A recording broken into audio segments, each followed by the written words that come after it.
అందరికీ నమస్కారం. శ్రీమాత్రే నమః. ఓం నమ శివాయ. ఓం శ్రీ సాయిరామ్. వృషభ రాశి వారి గురించి తెలుసుకుందాము. వృషభ రాశి వారికి జూలై 27 తేదీన ఆదివారం జాతక ఫలితాలు తెలుసుకుందాం. అలాగే ఈ రాశి వారు చాలా అందంగా ఉంటారు. ఏదైనా ఉన్నది ఉన్నట్టుగా మాట్లాడతారు. అదే వీనికి నచ్చుతుంది. ఎంతమందిలో ఉన్నా కానీ ఎవరైనా తప్పు చేస్తే మీరు తప్పు చేశారు అని చెప్పి ఏమాత్రం కూడా నిస్సంకోచంగా ఆలోచించకుండా ఎదుటి వ్యక్తులు తప్పు చేస్తే మాటలు లేకుండా చెప్తారు. చిన్నప్పటి నుంచి కూడా వీరికి అది అలవాటు అనమాట. స్ట్రైట్ ఫార్వర్డ్గా ఏదైనా ఒకటి మాట్లాడాలనుకుంటే సూటిగా మాట్లాడతారు. లేదంటే అక్కడి నుంచి మాట్లాడకుండా తప్పించుకొని అక్కడి నుంచి వెళ్ళిపోతారు. ఇది వీరికి తెలిసినటువంటి విషయం. ఏదైనా కానీ వీరికి ఇటువంటి విషయాల్లో కొంచెం శత్రుత్వ భావం కూడా ఎక్కువగా పెరిగేటువంటి అవకాశాలు కనిపిస్తున్నాయి. ఎందుకంటే మనం మంచిగా ఉన్నప్పుడు మనం ఏదైనా కానీ స్ట్రైట్గా మాట్లాడేటప్పుడు మన చుట్టూ ఉన్న వాళ్ళు కూడా కొంచెం శత్రువులుగా మారిపోయేటువంటి అవకాశాలు ఎక్కువగా కనిపిస్తున్నాయి. కాబట్టి మీరు కొంచెం ఈ మెథడ్ని మార్చుకోండి. అందరి దగ్గర కూడా ఇలా ప్రవర్తించడం మంచిది కాదు. కొంచెం మీకు ఇబ్బందులు గురి చేసేటువంటి అవకాశాలు కనిపిస్తున్నాయి కాబట్టి కొంచెం జాగ్రత్తగా ఉండండి. అలాగే వీరికి టెన్షన్ కూడా ఎక్కువగా ఉంటుంది. ప్రతి విషయానికి కూడా ఎక్కువగా చిన్నదానికి పెద్దదానికి కూడా ఎక్కువ టెన్షన్ పడిపోతుంటారండి. ఇక ఈ రాశి వారికి ఏంటంటే రేపటి రోజున ఒక స్త్రీ వలన కొంత అదృష్టం అయితే కలగబోతుంది. మీరు చేసేటువంటి ప్రతి పనిలో కూడా మీకు విజయాన్ని సాధించేటువంటి అవకాశాలు కనిపిస్తున్నాయి. ఆర్థిక పరంగా బలంగా కలిసి వస్తుంది. ఇప్పటివరకు మీరు పడినటువంటి కష్టాలు కావచ్చు, సమస్యలు కావచ్చు, కొన్ని తొలగిపోయేటువంటి అవకాశాలు కనిపిస్తున్నాయి. ఇంట్లో సగల సంపదలు కూడా కలుగుతాయండి. అంటే మీకు అవసరం అయినటువంటి వస్తువు కానీ లేదంటే అవసరమైన దేనికైనా కానీ డబ్బు అనేది కలుగుతుందన్నమాట. అలాగే మంచి శుభవార్తలు కూడా వింటారు. ముందు రోజులలో కొంచెం ధనలాభాలు అయితే కనిపిస్తున్నాయండి రాశిపరంగా. అయితే ఒక స్త్రీ కారణంగా మీరు కొన్ని ధనలాభాలు పొందేటువంటి అవకాశాలు కనిపిస్తున్నాయి. ఎందుకంటే ఈ రాశి వారికి జాలి గుణం చాలా ఎక్కువగా ఉంటుంది. కానీ ఎక్కువగా అపాయం తలబెట్టకుండా ఉంటారనమాట. ఏదైనా అవసరమైతే సహాయం చేస్తారు. అలాగే అనుకున్న వాళ్ళకి ఎటువంటి ఆపద వచ్చినా కానీ బాధపడుతున్నా కానీ అసలు చూస్తూ ఉండలేరండి. ఇక వీరికి నాయకత్వ లక్షణాలు కూడా చాలా అధికంగా ఉంటాయి. ఎంతమందిలో ఉన్న గొప్పగా ఉండాలని చెప్పి అనుకుంటారు. జీవితంలో ఏదైనా కానీ సాధించాలనేటువంటి సంకల్పం కూడా వీరికి అధికంగా ఉంటుంది. అందుకోసమే ఎన్నో ప్రయత్నాలు చేస్తారు. అలాగే వీరు చేసేటువంటి ప్రతి పని కూడా ఒక స్పెషల్ ఐడెంటిటీ సంపాదించుకోవాలని చెప్పి చూస్తుంటారండి. అలాగే ఎక్కువగా తాపత్రయపడుతుంటారు. ఏదంటే వీరికంటూ ఒక స్పెషల్ స్టేటస్ అనేది రావాలని చెప్పి నలుగురిలోని సమాజం వీరిని బాగా గుర్తించాలని చెప్పి ఏదో ఒకటి కొత్తగా ఆలోచించడం, కొత్త పనులు ప్రారంభించడం, వాటి కోసం నిరంతరం కూడా కష్టపడుతూ ఉండడం చేస్తూ ఉంటారనమాట. ఇక దీనివల్ల ఏంటంటే మాకు బాగా యూజ్ అవుతుంది, నలుగురికి కూడా మేము ఏంటనేది తెలుస్తుంది అన్నటువంటి ఆశ అనేది వీరికి బాగా ఎక్కువగా ఉంటుంది. ఇక వీరి తల్లిదండ్రుల భార్య పిల్లలను చాలా ప్రేమగా చూసుకోవడం బాగా ఇష్టం అండి వీరికి. ఎందుకంటే కుటుంబం గురించి చాలా బాగా తెలుస్తారు.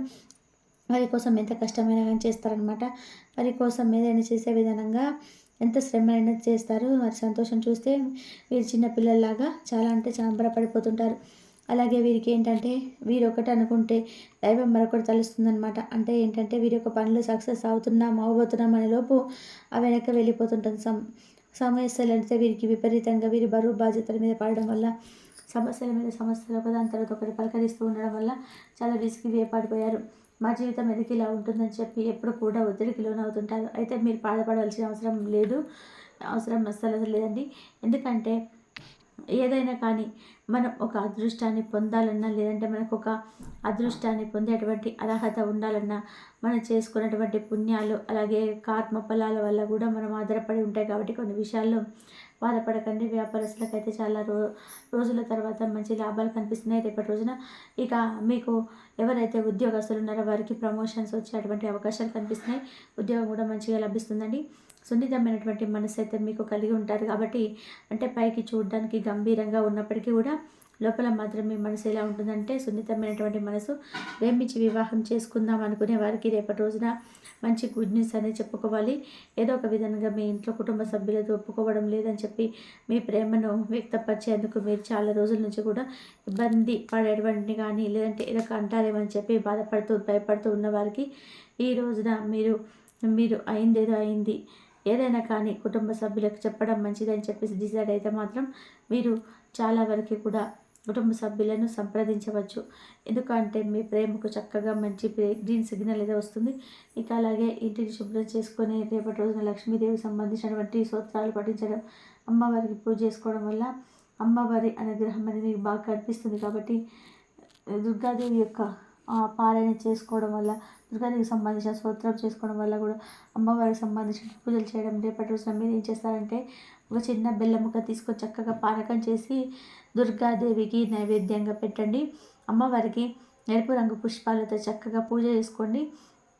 అమ్మవారి అనుగ్రహం కనుక మీకు కలిగిందంటే గనక మీకు వచ్చేటువంటి ఎటువంటి భయాలు కానీ ఎటువంటి ఆపదలు కానీ అంతా కూడా మీరు తుడిచిపెట్టుకుపోతాయి. అలాగే లక్ష్మీదేవి యొక్క అనుగ్రహం కలుగుతాయి. మీ తోడైందనుకోండి మంచి సకల కష్టాలు, అలాగే ఈతి బాధలు, ఆర్థికపరమైనటువంటి సమస్యలు ఇవన్నీ కూడా ఒక దాని తర్వాత ఒకటి పూర్తిగా తొలగిపోతాయి. ఇంట్లో కూడా అష్టైశ్వర్యాలు కలుగుతాయి. జీవితంలో డబ్బుకు లోటు అనేది ఉండదు. రేపటి రోజు ముఖ్యంగా చూసుకున్నట్లయితే మరొక ముఖ్యమైనటువంటి ఒక చిన్న పరిహారం ఏంటంటే, ఒక పూజ లాంటి అంటే పూజ చేసుకున్నప్పుడే దీపాన్ని వెలిగించి ఒక 11 ప్రదక్షిణలు అయితే దీపం చుట్టూ చేసుకోండి. అలాగే దీపంలో ఒక చిన్న లవంగం కానీ యాలక్కాయ కానీ వేసుకోండి. తుల్లి చెట్టు ఉండే సాక్షాత్ లక్ష్మీదేవి యొక్క స్వరూపం మనందరికీ తెలుసు. కాబట్టి తుల్లి చెట్టు చుట్టూ కూడా చక్కగా 11 ప్రదక్షిణలు చేసుకోండి. అక్కడ కూడా దీపం పెట్టుకోవడానికి ప్రయత్నం చేయండి. తులసి చెట్టు యొక్క పూజ అనేది మీకు బాగా ఉపయోగపడుతుంది. మీకు ఏదైనా సరే సమస్యలను తొలగిపోతాయి. పేదవారికి ఏదైనా ఆహారం మీరు మీ వంతుగా ఇవ్వండి.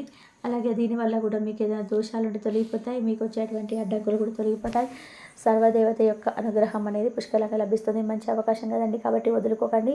కొంతమంది ఏంటంటే మాకు ఈరోజు అనుకూలంగా ఉందని చెప్పేసి ఏదో విర్రవీగిపోతారు. కొంతమంది ఏంటంటే మాకు ఈరోజు అస్సలు అనుకూలంగా లేదని చెప్పి డీలా పడిపోతుంటారు. కానీ మీరేంటంటే ఏది వచ్చినా కూడా ఒకే విధానంగా అంటే కొంతమందికి అలాగా అంటే నిబ్బరం కూడా ఉండాలండి. ఈరోజు మనకి అంత మంచి జరుగుతుందని చెప్పి ఎప్పుడు కూడా మనం ఏంటంటే భగవంతుడు ఎలా రాసిపెట్టి ఉంచుతాడో మనకు తెలియదు. కాబట్టి ఎప్పుడు కూడా మంచి అయినా చెడైనా సంతోషమైన దుఃఖమైన ఎప్పుడు ఒకే విధానంగా స్పందించాలి. ఒకే రకమైనటువంటి మనసుతో ఉండాలి. అప్పుడే భగవంతుడికి మనం నచ్చుతామన్నమాట. అయితే మీరు ఇదే విషయంలో కూడా రాజీ పడకుండా గొడవ పడకుండా జాగ్రత్తగా ఉండండి. ఎందుకంటే గొడవల వల్ల మీకు నష్టం జరిగే అవకాశం కనిపిస్తున్నాయి. ముఖ్యంగా ఆస్తికి సంబంధించినటువంటి విషయాల్లో మీ బంధువులతో కానీ లేదంటే మీ సోదరి మన వర్గంతో కానీ లేదంటే ఇలా మీ బంధువర్గంలోనే ఎవరితో ఒకటి ఆస్తికి సంబంధించినటువంటి విషయాల్లో కొంచెం మీకు ఏదైనా గొడవ జరిగేటువంటి అవకాశాలు కనిపిస్తుంది. దానివల్ల మీకు భారీ నష్టం అయితే జరుగుతుందండి. ఏంటంటే మీకు ఆస్తికి ఏదైనా రావాల్సిన విషయాలు పత్రాలు కానీ లేదంటే ఇలా మీకు సంబంధించినటువంటి ఆస్తిపాస్తుల విషయంలో కొంచెం దూరంగా వేరేటువంటి అవకాశం కనిపిస్తుంది. కాబట్టి ఎవరితో కూడా మీకు వచ్చినటువంటి కోపాన్ని గ్రహించుకొని గొడవ పడకుండా జాగ్రత్తగా చాకచక్యంగా ఆలోచించుకొని ఇటువంటిది దక్కాల్సినటువంటి ఆస్తిపాస్తులను మీకు మీరుగా చేజిక్కించుకొని అయితే ఈ అక్షరం అక్షరంతో కొంచెం జాగ్రత్తగా ఉండండి.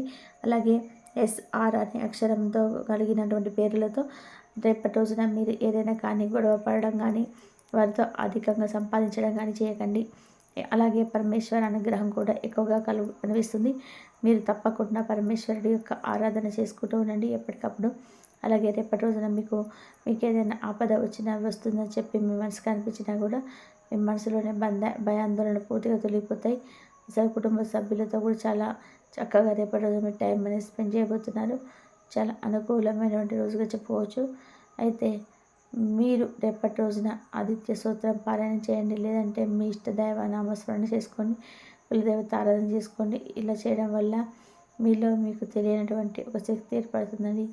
ఈరోజు మనకి ఏం కాదు, భగవంతుడి అనుగ్రహం మేము పుష్కలంగా పొందొచ్చినటువంటి ధైర్యం మీకు ఎక్కువగా ఏర్పడుతుంది.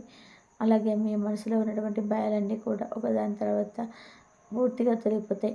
పాత స్నేహితులు కలుసుకుంటారు. అలాగే బిజినెస్ పరంగా కూడా కొత్త ఆలోచనలు కూడా సమర్థవంతంగా నెరవేర్చాలని చెప్పి కొంతమంది అంటే మీకు తెలిసినటువంటి బిజినెస్ పరంగా తెలిసినటువంటి వ్యక్తుల వారి యొక్క సలహాలను పాటించి మంచి సూచనలు కూడా తీసుకుంటారు. ఇక వ్యాపారంలో ఏదైనా కొత్తగా ఇప్పుడే స్టార్ట్ చేయాలని చెప్పి అనుకున్న వారికి కూడా రేపటి రోజు చాలా అనుకూలమైనటువంటి రోజు. వ్యాపారానికి సంబంధించినటువంటి మెలకువలు తెలుసుకొని జాగ్రత్తగా వ్యాపారానికి నిందాన్ని పలకొచ్చు. వ్యాపారాన్ని స్టార్ట్ చేయాలనుకుంటే రేపటి రోజున మంచిగా కలిసిగా ఉంటుందన్నమాట. అలాగే మీకు తెలియకపోతే ఎవరైనా సీనియర్స్ ఉంటారని వ్యాపారానికి సంబంధించిన మొదలుపెట్టి స్టార్ట్ చేస్తున్నారు. అటువంటి వ్యక్తులను సంప్రదించి వారి యొక్క సలహాలను పాటించడం వల్ల కూడా మీరు ఏదైనా ఉపయోగపడేటువంటి అవకాశాలు అయితే కనిపిస్తున్నాయి. తద్వారా ముందు రోజులలో మీ వ్యాపారానికి అనుకూలంగాను అలాగే మీరు ఏదైనా ఒక లాభం గడించాలని చెప్పి కూడా ఒకటి అయితే మీకున్నటువంటి జాలి గుణంతో కొంతమందికి సహాయం చేయబోయి మీరు అనవసరమైనటువంటి ఆపదలో పడేటువంటి అవకాశాలు కూడా కనిపిస్తున్నాయి. కాబట్టి జాగ్రత్తగా ఉండండి. ఆపదలో ఉన్నవారు తప్పకుండా సహాయం చేస్తారు కాదనడం లేదు. ప్రతి ఒక్కరు అనుకొని అందరికీ సహాయం చేయడం వల్ల మీరు అన్నీ అయిపోతారు. కాబట్టి జాగ్రత్తగా ఉండండి. డబ్బులు కొంచెం ఖర్చు పెట్టుకోకుండా ఉన్నప్పుడే జాగ్రత్త పెట్టుకోండి. ఎందుకంటే ముందు రోజులలో ఏదో ఒక అవకాశం అయితే మనకి ఏర్పడవచ్చు. కానీ ఒకరి దగ్గర చేయి చాపకుండా ఒకరిని అనవసరంగా కూడా అడిగేసినటువంటి అవసరం లేకుండా జాగ్రత్తగా పొదుపు చేసుకున్నటువంటి అలవాటును ఏర్పరచుకోండి.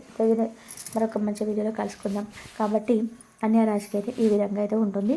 మీరు జాగ్రత్తగా ఉండండి కన్యారాశి వారు. అలా ఉన్నట్టయితే మీకు జరగబోయే అన్ని ప్రతి ఒక్క విషయంలో కూడా దైవం తోడుండి మీకున్న సమస్యల నుంచి బయటపడేసే మార్గాలు అయితే దైవం చూపిస్తాడు. కాబట్టి నమ్మకంతో భక్తితోటి దైవం మీద భారం వేసి మీ ప్రతి పనిలోనూ దైవం ఉండడని చెప్పేసి ఆలోచించుకొని బయటపడతారు.